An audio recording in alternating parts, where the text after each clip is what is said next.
কেন রাজনৈতিক দল কেন গঠন করতে যাচ্ছেন? রাজনৈতিক দল কেন আপনার? আসলে আপনারা দেখতে পাচ্ছেন যে রিসেন্টলি ছাত্ররা হচ্ছে রাজনৈতিক দল গঠন করছে। সো আমি রাজনৈতিক দল গঠন করলে তো সমস্যা নাই, কারণ এটার জন্য হচ্ছে আমি নিজে চাচ্ছি যে আমি একটা রাজনৈতিক দল গঠন করব।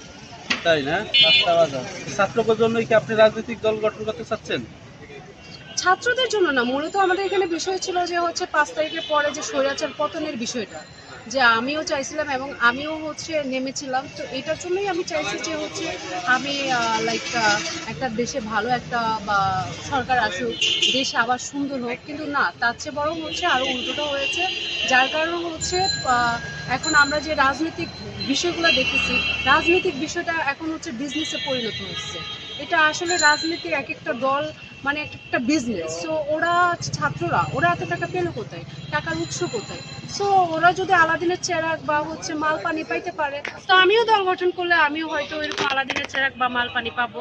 সো আমি কেন রাজনৈতিক দল গঠন করতে পারবো না? ওরা কি ওরাও শিক্ষিত, পড়াশোনা জানে, আমিও শিক্ষিত, পড়াশোনা জানি, লিখতে পারি, কথা বলতে পারি। তো আমি কেন রাজনীতি করতে পারবো না? ওরাও তো গরিব ঘরের পোলা পায় না, আমিও সেম। তাহলে কেন ওরা ওরা এত টাকা পেলো কোথায়? তাহলে আমারও সেম ওইভাবে টাকা আসবে। তো ওইভাবে আমিও চাচ্ছি আমি একটা নতুন দল গঠন করবো। ওরা পারলে কেন আমি পারবো না? কারণ আমরা তো এটা চাইনি, আমরা তো ৫ তারিখের পরে চেয়েছি দেশের ভালো কিছু, দেশ উন্নত হবে, স্বৈরাচার পতন হয়েছে, দেশের একটা ভালো কিছু চিন্তা ভাবনা ছিল। কিন্তু না, সেটা অনুযায়ী দেখি তারা রাজনৈতিক দল গঠন করেছে। তার মানে রাজনৈতিক দল একটা হচ্ছে বিজনেস।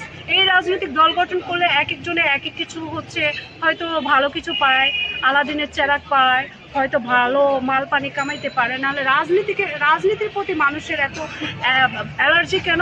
রাজনীতির প্রতি মানুষ এত দুর্বল কেন?